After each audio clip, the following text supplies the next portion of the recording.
All right, good afternoon. Happy Friday to everyone. We're back for the MLB Pick'em Show. This is Friday, September 1st. We're already in September. Year's flying by. And this is the last month of the MLB season. So we're going to go over. I'm going to go over the games that I like the most. I maybe might not go over each game, but it's going to be the games that I think are the best bets. So let's get started. Again, this is for the MLB games, September 1st, 2023. Here we go.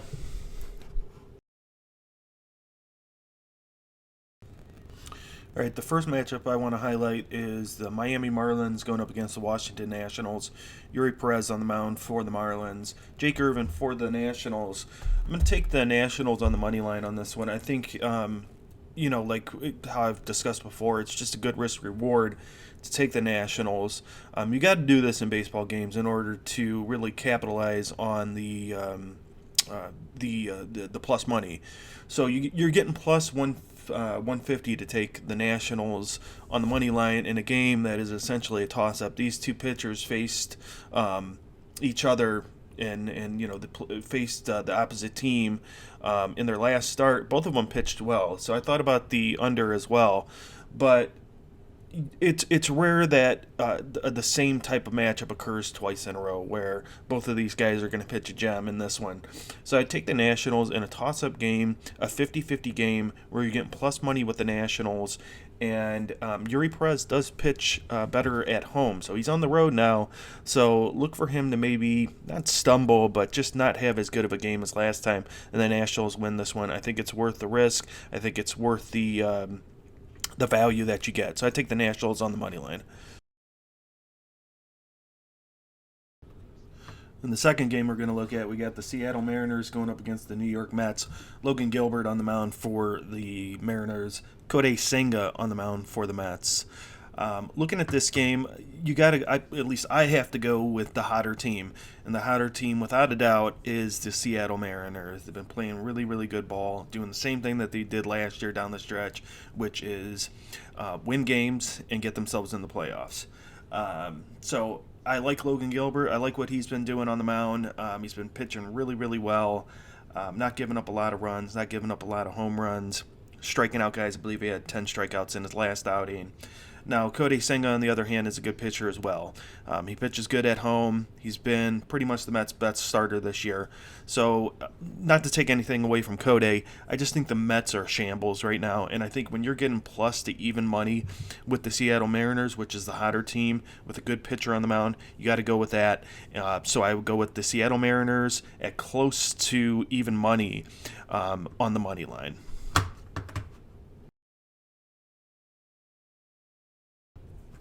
Next up, it's the Twins going up against the Texas Rangers.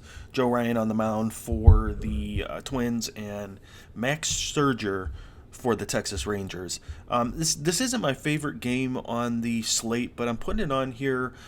First of all, it's a marquee pitching matchup. At least it should be. Joe Ryan is one of them guys who has a lot of potential. Max Scherzer, we all know about him and how he can throw the baseball. Got to go with the Texas Rangers on the money line here. Now, the Texas Rangers have not been playing great, haven't been playing great at all. They're not hitting great against right-handed pitching. I'm taking them strictly from the standpoint of Scherzer has been pretty good.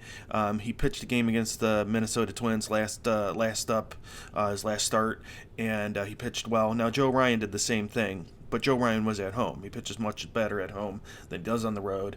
So I'm going to go with Max Scherzer and the Rangers on the money line with the hope that they get it together and they hit a little bit better against Joe Ryan, who, again, gives up home runs on the road. And that would be my final pick. Rangers getting pretty decent money on it. Not the best, but decent. Next up, it's the Boston Red Sox going up against the Kansas City Royals. You got James Paxton on the mound for the Red Sox, Jordan Lilez for the Royals. I mentioned this one because I think it's certainly going to pay off. I don't necessarily like the pricing on it, but Boston Red Sox on the run line minus 1.5. Might want to consider sprinkling a little bit on the minus 2.5 just because the Royals they haven't been hitting worth crap lately. Be it a right hand pitching, left handed pitching, it's just not coming together for this team. Now about a month back, they were it looked like they were kind of percolating upwards, but since that point, really it's just fallen apart. The Red Sox, I mean, it's been a disappointment from their standards of a season, but they are hitting right handed pitching really well, and I could see them really getting on Jordan Lilez, maybe hitting a home run or two, maybe even three. I mean, it's possible with that lineup. They are hitting home runs fairly well as measured by isolated power. So I go with the Boston Red Sox on the run line, minus 1.5, and that's my final pick for that one. Next up on the slate, Detroit Tigers going up against the Chicago White Sox. Eduardo Rodriguez on the mound for the Tigers. Tuki Toussaint for the White Sox. So I'm tempted to go with the White Sox on this one. They've been hitting left-handed pitching really well. However, Tuki Toussaint, I love the name. I love that name, Tuki. But he just has not been pitching well. About a month back, like 6-7 starts ago, he had a stretch where he's pitching really well. Same goes for Eduardo Rodriguez. He was pitching. Overall, he's had a pretty good season. However, lately, he's given up 2 runs, 3 runs, 4 runs, whatever it may be. He just hasn't been as sharp. So with that being said, both of these bullpens are really, really atrocious. Can't get it together. Both of these teams are just meddling along, just waiting for to go fishing, basically, these guys. But I would go with the over 8.5. Again, both of these starters have been giving up runs. The bullpens suck. And so I think the best bet here, rather than to go with the Chicago White Sox, I just can't trust Tukey in that bullpen. Go with the over 8.5, call it a day. Next up, New York Yankees going up against the Houston Astros. I like the Astros minus 1.5 on the run line on this one. They're the number one hitting squad as measured by WRC Plus against left-handed pitching. Carlos Rodon, while he has pitched quite a bit better in his last 2 starts, he's been horrible this season. He's been injured most of the year, for that matter. Justin Verlander, on the other hand, pitching much better. The Yankees are the worst hitting team against right-handed pitching as measured by WRC Plus. So you got the best team against left-handed pitching, and the Astros going up against the worst team against right-handed pitching in the New York Yankees. With that being said, Astros minus 1.5 on the run line. Next up on the slate, it's the Philadelphia Phillies going up against the Milwaukee Brewers. In this game, this is not my favorite game on the slate. You got Zach Wheeler on the mound for the Phillies, Freddie Peralta for the Brewers. And the main reason I'm not a huge fan of this is because it's hard to pick between the two teams. That is reflected in the lines. However, in the final analysis, I got to go with the Phillies on the money line, simply because they're the better hitting team against right-handed pitching. I probably trust Zach Wheeler a little bit more than I trust Freddie Peralta, although Freddie Peralta has been pitching really well. He kind of has turned around his season from earlier in the year when he was pretty unreliable. Zach Wheeler is pretty much Mr. Reliable. The guy is, you know what you're going to get. What you see is what you get from him, and that's going to be a quality start pretty much every outing. So, this is an evenly matched game, and I would go with the Phillies on the money line just because of how well they're hitting against right-handed pitching. Next up, it's the Pittsburgh Pirates going up against the St. Louis Cardinals. Got Mitch Keller on the mound for the Pirates, Dakota Hudson for the Cardinals. I'm going to go with the Pirates on the money line here. It's not my favorite pick, and I would say that because Mitch Keller really gives me pause here is Mitch Keller is not as good on the road as he is at home. Dakota Hudson, though, is not the best starting pitcher in the world by any stretch. Mitch Keller has really turned around his year, and he obviously had an excellent start to the season, made it to the All-Star game, but then he had a rough stretch there in the second half for about a month or two where he was just getting completely mashed, giving up a whole bunch of runs, a whole bunch of home runs. The St. Louis Cardinals are not playing good baseball right now. The Pirates are really just playing average baseball. They're hitting a little bit better against right-handed pitching. They also have the better bullpen. So with that being said, you're getting a decent price for this. It's just I feel like this game really is a toss-up against two average teams, well, below average teams, where either one of these teams can win the game. I just like the starting pitcher for the Pirates more than I do for the Cardinals.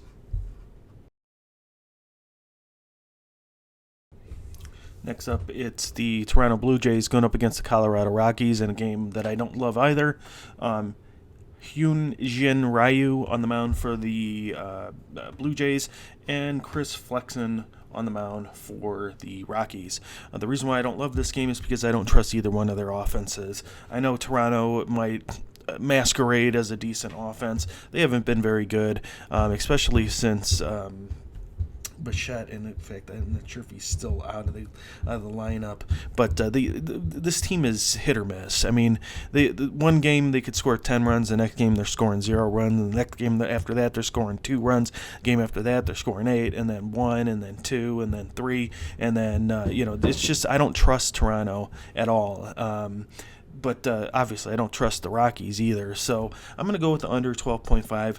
Ryu has been consistent. That's one consistent thing that I can find in this game is that Ryu has been pitching pretty much lights out, although he did give up 5 runs in his last outing. Chris Flexen, on the other hand, actually not pitching that bad.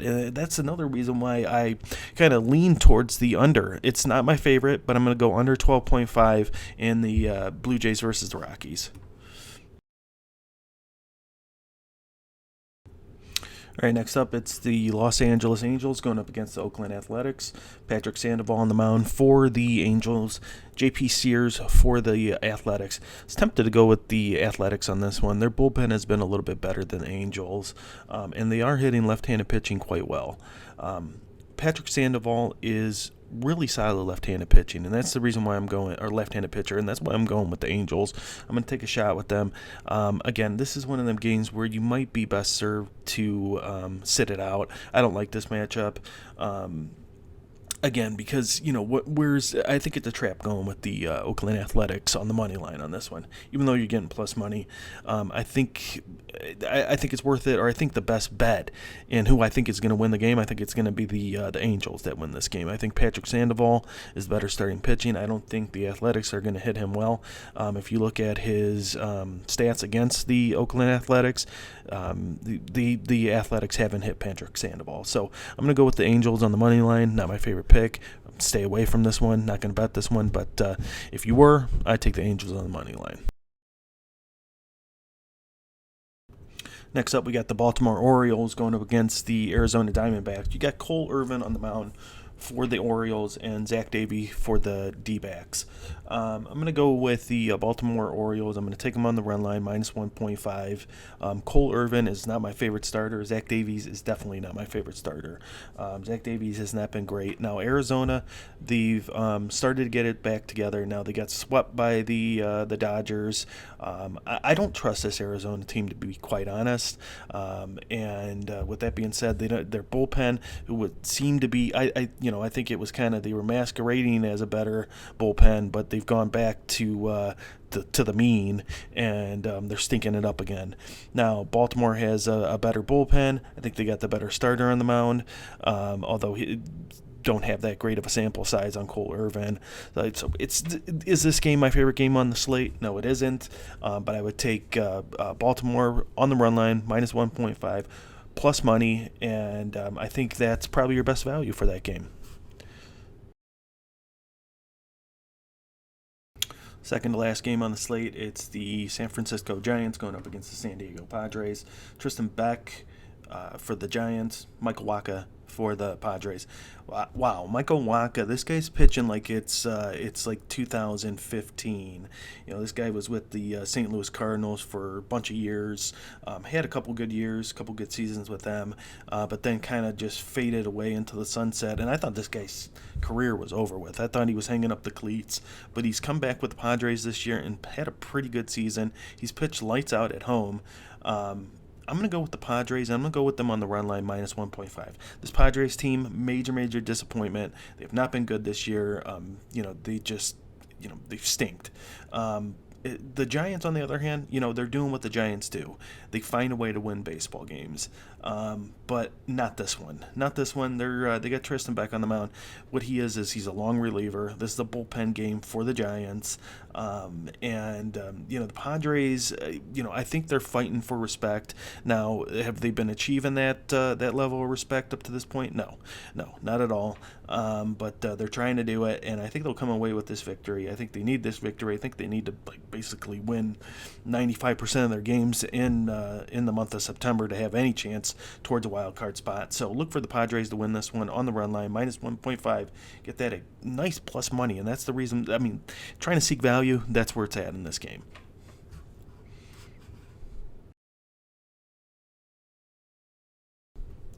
Last up, we got the Atlanta Braves going up against the Los Angeles Dodgers. Max Fried on the mound for the Braves, and Julio Urias for the Dodgers. This is the series of the year. Probably one of these two teams is going to win the World Series this year. And it's an excellent pitching matchup as well. What we got here is a game where it can go either way. I think Julio Urias pitches a lot better at home. He does not give up as many home runs at home. Max Fried, on the other hand, he's pitched pretty well. I mean, he's given up a couple runs each outing in his last 3 starts, but he's a guy that can get the job done. Top of the rotation type starter. Julio Urias, I mean, he's the same sort of thing. He's a guy that I think the Dodgers can count on when the shit hits the fan, and I think it's probably done that at this point. And and this is the game that the Dodgers need to win. They need to show themselves that they can go up against the Braves and win a ball game at home. I think they will tonight. So I'm going to go with the Dodgers. I'm going to go with them on the money line.